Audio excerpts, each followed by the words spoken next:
세계 인구 가운데 기독교인의 숫자는 한 10억 정도 되는 걸로 보고되고 있습니다.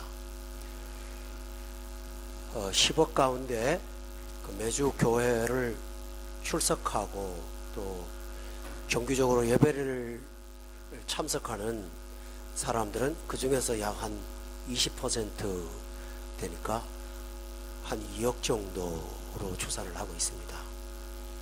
그 중에서 신실하게 하나님의 교회를 죽을 때까지 섬기며 믿는 사람들은 그 중에서도 소수의 사람에 불과합니다. 우리는 이런 결과를 놓고 좀 의문을 가질 수가 있습니다.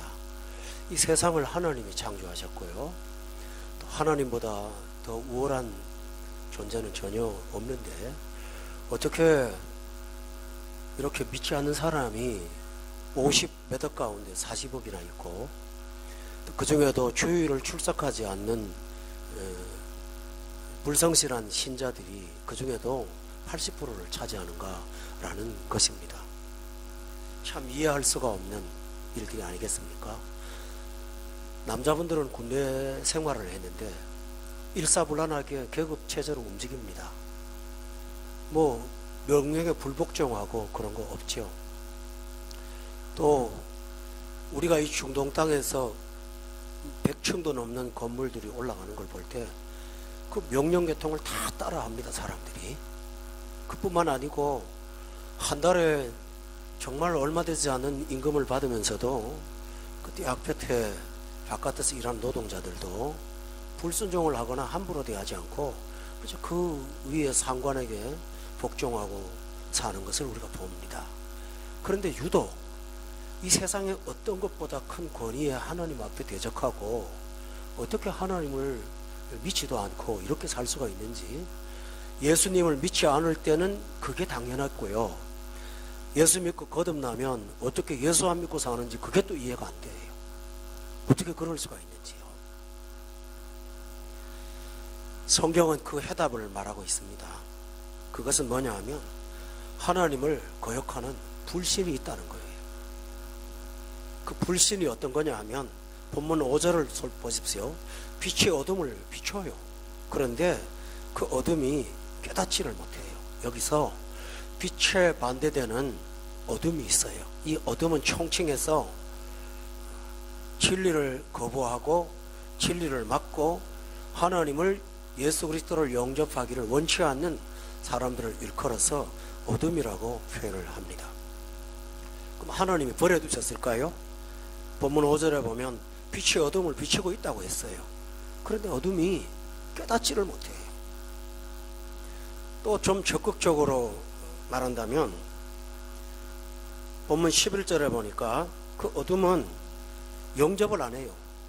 영접을 못하는 것이 아니라 안 하는 거예요. 하나님을 대항할 수가 있다는 것입니다. 이것이 바로 어둠의 특성입니다. 바로 이 어둠 속에 거주하는 경우에는 예수 믿지 않고 주님을 거부하고 하나님의 사랑을 끝까지 거절하는 사람들이 있습니다. 이 어둠의 특징이 무엇일까? 첫 번째로는 본문 10절 보십시오. 거기 보면 그를 알지 못하고 라고 했습니다. 여러분 뭘 알지 못합니까? 그를 알지 못하는 거예요. 회사에 가서 누구보다 유능하신 분일 수 있어요. 학교에서는 누구보다 공부를 잘하는 사람일 수 있고요. 세상의 지식이나 인터넷을 활용하는 것은 부모 세대보다는 비교가 안 될 정도로 탁월한 사람들이 굉장히 많고요. IQ 조사를 해보면 150도 나오고 140도 나오고 정말 탁월한 사람들이 굉장히 많아요. 그런데 하나를 몰라요. 그를 몰라요. 수학도 알고 과학도 알고 다 아는데 그를 몰라요. 이 그가 누구죠? 말씀으로 이 세상에 오신 예수 그리스도를 이상하게 몰라요. 탤런트 누구에 대한 신변에 대한 얘기를 하라면 줄줄 꿰을 만큼 아는데 이 지상에 그렇게 많은 정보에도 불구하고 이상하게도 사람 어두움은 그에 대해서 몰라요. 그에 대해서 모르니까 죽음 다음에 세계에 대해서도 몰라요. 구원이 뭔지를 모르고 영생이 뭔지를 모르고, 그래서 결국은 이 어둠의 특징은 무지예요. 성경은 이렇게 말하거든요. 이 세상의 지혜로는 하나님을 알 수가 없다고 했어요. 똑똑한 것 같은데 그쪽에 대해서는 너무너무 무지한 어둠인 거예요. 서울에서 어떤 대학 교수 되는 그 엄마가 있어요. 자녀가 있는데 자녀는 똑똑해요. 근데 엄마가 얼마나 좋은 분인지 몰라요. 이 권사님이 훌륭하세요. 자녀들한테도 너무너무 잘하시고요. 그분만큼 훌륭한 분이 없을 만큼 사방의 칭찬을 받는데요, 그 자녀가 주님을 거부해요. 얼마나 많이 설득했고 얼마나 많이 참았겠어요. 그 자녀가 똑똑해요. 그런데 다 똑똑한데 글을 몰라요. 그래서 새벽기도마다 와서 통곡을 하고 울면서 내 아들 주께로 돌아오게 해달라고 매달리는 그 아픔을 어떤 목사님이 간증을 하시더라고요. 왜 그럴까요? 어둠인 거예요. 어둠은 무지예요. 그러면 어떤 사람들은 그래요. 내가 기독교에 대한 복음을 접해보지 못했고 하나님이 나한테 나타나는 증거를 안 보여주니까 내가 그럴 수밖에 없다고 항변을 합니다. 근데 본문 5절에 보면요, 하나님이 어둠이라고 그냥 물리쳐두고 내버려두지 않아요. 빛이 어둠에 지속적으로 비쳐요. 쉬지 않고 비쳐요. 단지 그 빛을 안 받아들이는 것 뿐이죠. 빛이 작업을 하는 것이 안 하는 것이 아니에요. 하나님은 어떤 방법을 통해서든지 우리 영혼에게 그를 알고 영생을 얻도록 쉬지 않고 노력하세요.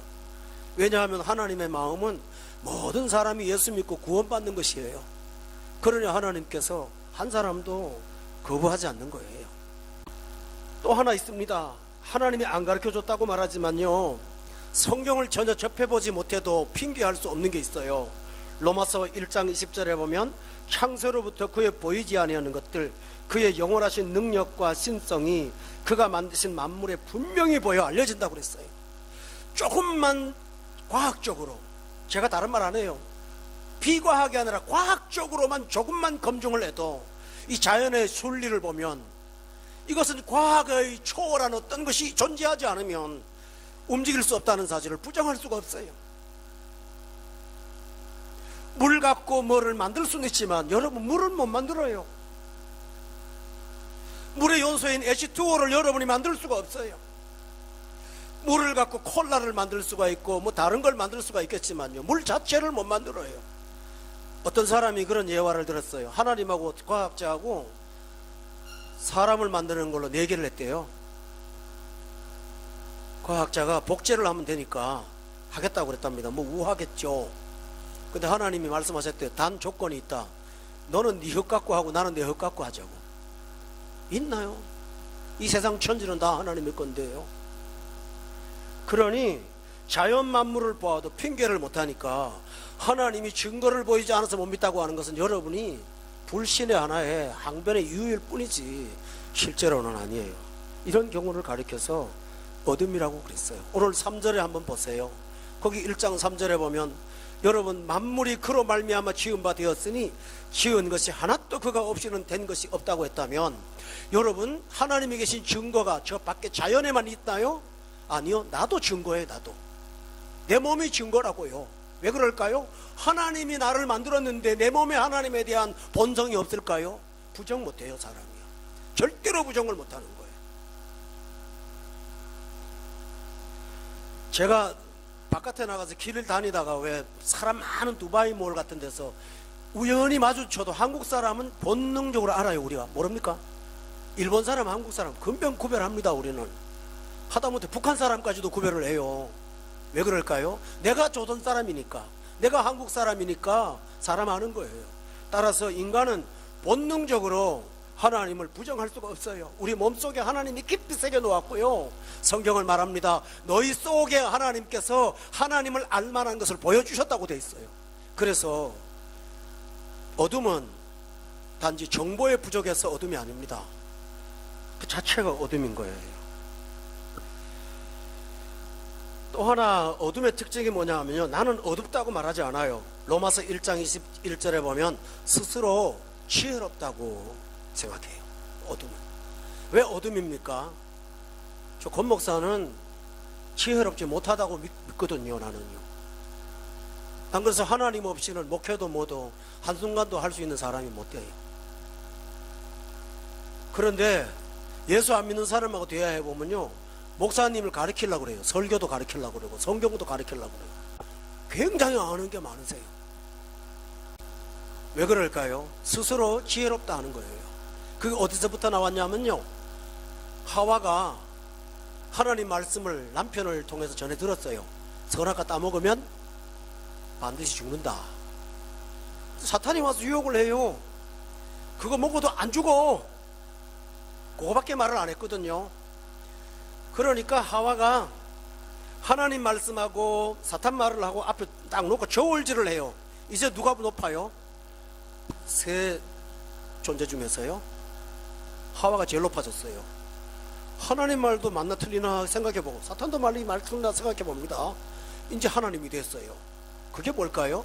스스로 지혜로운 거예요. 근데 그 지혜를 더 키워갖고요, 선악과를 보는 순간 이미지화 시킵니다. 먹음직하다. 사탄은 그런 말 안 가르쳐줬습니다. 보암직하다.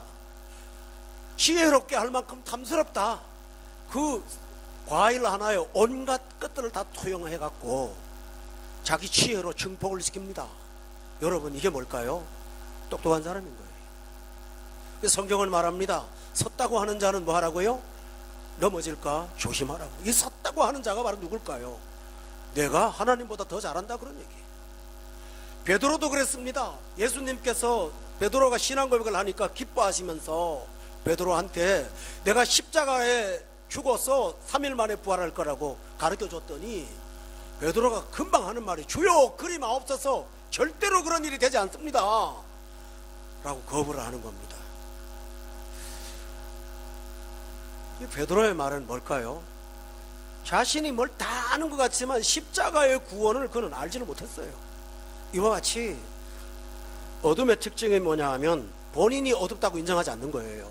나는 밝은 거예요. 오히려 이런 경우에는 예수 믿는 사람들을 어둡게 봐요. 딱하게 보고. 이런 경향이 훨씬 더 많더라. 여러분도 아마 과거에 그렇게 살았을 거예요. 여러분이 기왕에 이렇게 보셨으니까 성경을 한번 찾았으면 좋겠어요.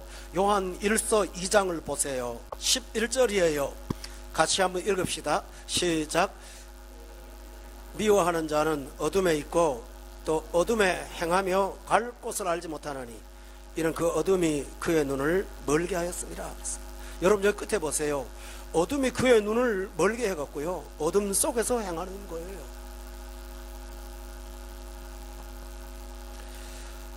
여자 성도님들 화장할 때 꼭 필요한 게 뭘까요?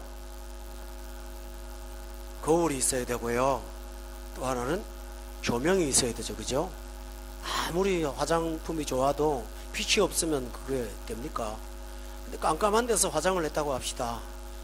밝은 빛에 보면 어떨까요? 수십 년 화장의 경험이 있어도 그게 제대로 안 되실 거예요. 근데 이 세상의 사람들은 어둠 속에서 자기를 화장합니다.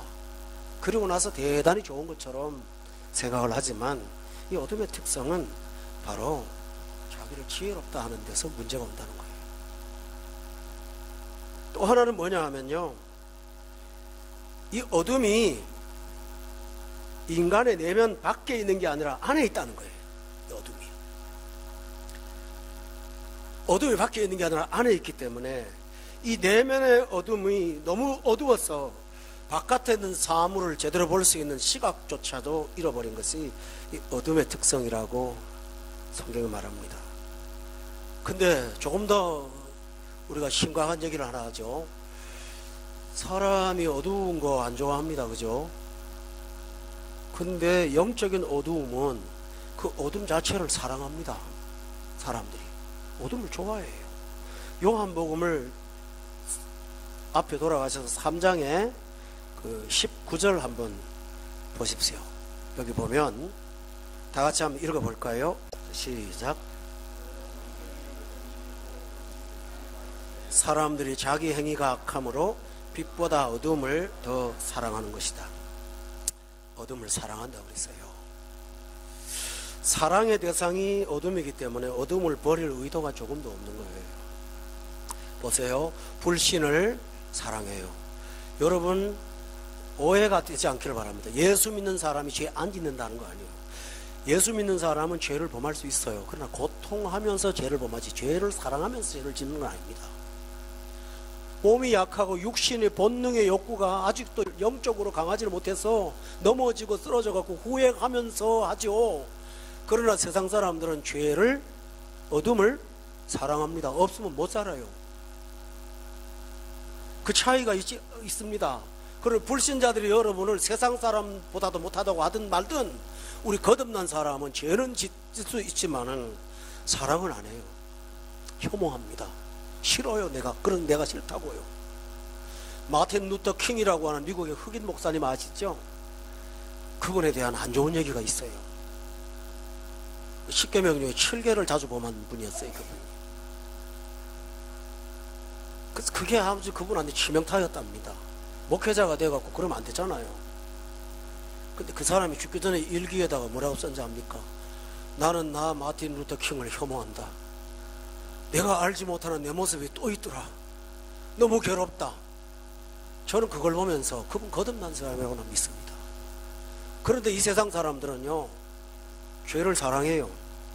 죄의 방식을 사랑하고 죄를, 어둠을 사랑하면서 그 어둠이 즐거움이고 어둠이 자랑거리예요. 그리고 그 어둠을 흐뭇히 하는 거예요. 그것처럼 이 어둠을 사랑하니 어둠을 버릴 의사가 있겠습니까? 조금도 없는 거예요. 그래서 어둠을 사랑하기 때문에 빛이 다가와도 그 빛을 받아들이지 않는 거예요. 왜냐하면 빛이 들어오는 순간 자신이 사랑했던 모든 것들을 뭐 해야 됩니까? 내려놔야 되는 거예요. 덜 버려버려야 되는 거예요. 빛과 어둠이 공존할 수는 없잖아요. 그러니 그것을 버린다고 하는 것은 자기 존재의 이유를 상실하는 것처럼 심각하게 두려운 거예요. 그래서 그들은 붙잡고 놓질 않아요. 빛이 와서 분명히 빛임을 알면도 불구하고 그 어둠을 포기하지 않는 것입니다. 우리가 그런 세계 속에 살다가 은혜 받아서 빛을 사랑하는 사람으로 변화된 게 얼마나 감사한 일입니까? 성도 여러분, 할렐루야. 얼마나 감사한 일입니까?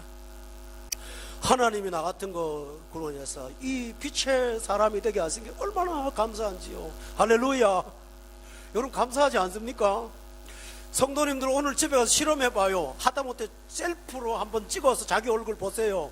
옛날 사진하고 여러분 얼굴 보면 지금 빛이에요. 다 환해요. 얼마나 환한지 몰라요.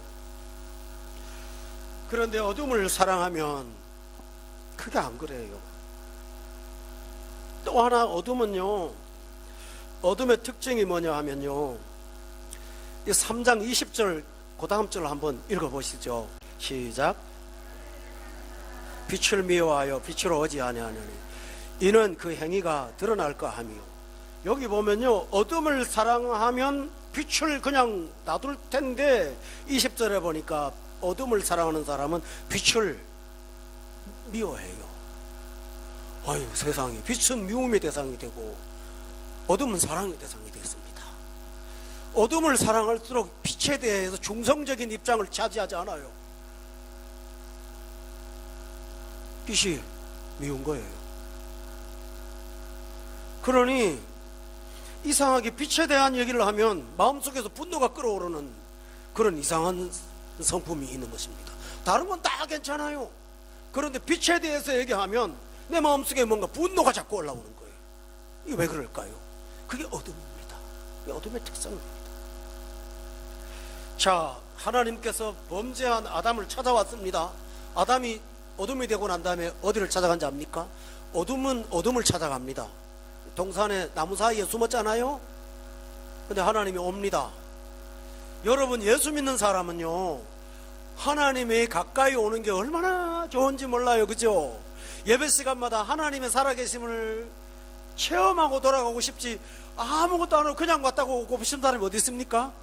오늘 찬양을 통해서 하나님의 은혜를 깨달았어요. 이게 너무 좋은 거예요. 그런데 어둠을 만들고 나면요, 나무 사이에 숨어갖고 하나님께서 아담아 하고 부르니까 내가 벗어서 피하였다고 하나님을 피하고 싶은 거예요. 이 어둠의 특징이, 어둠이 되면 빛을 자꾸 거부하게 돼요. 그러니까 하나님이 계셔도 어둠에서 벗어나지 못하는 그 상태에 빠지게 되는 것입니다. 성도 여러분, 오늘은 어떤 책망이 아니라 이 어둠의 상태가 어떤 것인가를 보여주는 매우 중요한 내용입니다.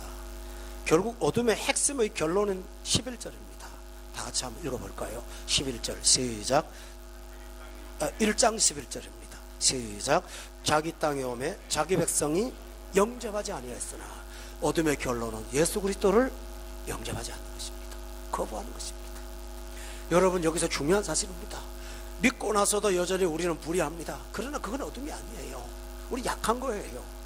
어둠의 특징은 뭔지 아세요? 죄를 계속 짓는다가 보다 더 중요한 것은 그를 영접하지 않는 거예요. 예수님을 받아들이지 않는 거예요.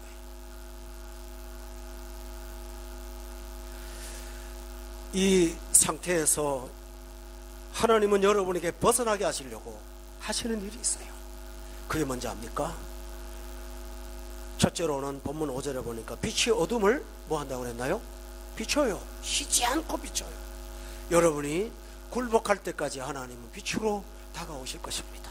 빛을 끝없이 비출 거예요. 하나님은 그 사랑을 포기하지 않고 여러분에게 그 빛을 계속 비추어 주셔서 주님 앞에 돌아오게 할 줄로 믿으시기를 바랍니다. 하나님의 은혜입니다. 두 번째입니다. 하나님이 어떻게 하실까요? 하나님이 직접 하실 뿐만 아니라 본문 9절에 보면 다 같이 한번 거기도 읽어봅시다. 시작. 그 세상에 와서 각 사람에게 비추는 빛이 있었다라고 되어 있어요. 하나님께서 각 사람에게 빛을 비춰준다고요. 나 하나에게 빛을 주시고 저 사람에게도 빛을 주신다, 그런 말씀이죠. 이 빛입니다. 저와 여러분에게도 이 빛을 중단 없이 주실 줄로 믿습니다. 빛을 비춰주세요. 그런데 하나님이 이 빛을 주는데 각 사람에게 비추는 것이 아니라 이 권 목사한테 교목과정 선생님이 찾아오신 것처럼 본문 6절에 한번 보세요. 그냥 안 해요. 하나님께서 6절에 다 같이 한번 읽어볼까요? 시작. 하나님께로부터 보내심을 받은 사람이 있으니 그의 이름은 요한이라. 7절에요. 시작. 그가 증언하러 왔으니 그 빛에 대하여 증언하고 모든 사람이 자기로 말미암아 믿게 하려 함이라 라고 했어요. 여러분, 하나님께서는 우리가 예수 믿고 구원받게 하시려고 이 사람이 안 되면 저 사람 보내고 해서 계속 사람 보내지 않습니까? 그래서 결국은 예수님을 믿도록 하잖아요. 이렇게 하잖아요. 예수님을 결국은 믿도록 하는 여러분에게 요한이 있을 줄로 믿어요. 저는 있어요. 그런데 어떤 사람들은 그 요한 보고 시험 들 때가 있더라고요. 본문 8절에 보면 그는 빛이 아니기 때문에 그런 거예요. 그는 증거자죠. 배달부인 거예요.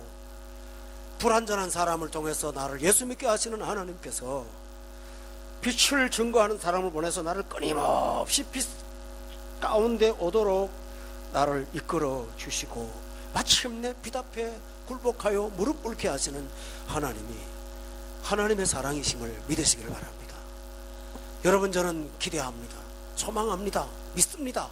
하나님께서 우리 가족 중에 아직도 마음 문 열지 못한 어둠에 있는 분들을 그 빛을 주셔서 역사하게 될 줄로 믿습니다. 유명한 예화인데 여러분 아마 들어보신 거지만 적절한 것 같아서 하나 하겠습니다.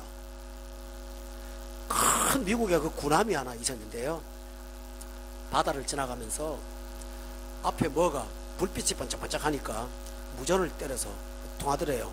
야, 여기 나 해군 함대 사령관이야, 비켜라 하고 이제 그런 거예요. 그런데 말은 안 듣는 거예요. 계속 빛을 비추고 몇 번 비켜라, 내가 함대 사령관으로 명령한다, 비켜라 그랬더니 거기서 하는 말이 나는 등대다, 누가 비키냐 그러더라는 거지. 오늘 예수 믿지 않는 사람들이 내가 사령관이다, 비켜라 라고 하지만 주님은 우리에게 빛을 비춰주셔서 안전한 항로로 이끌어 주시고 마침내 빛의 사람이 되게 하여 주실 줄로 믿습니다. 성도 여러분, 우리는 감사합니다. 이 빛을 먼저 받아서 이 설교를 들으면서 감사한 마음으로 얼마나 기쁩니까? 아직도 여러분이 어둠에 있다면 하나님이 여러분을 사랑하십니다. 그 사랑을 포기하지 않으세요. 그 빛이 올 때 마음을 살짝 여세요. 마음을 열면 빛이 들어와서 여러분의 어두움을 밝혀주시고 빛의 생활이 얼마나 좋은지를 보여주실 줄로 믿습니다. 기도하겠습니다.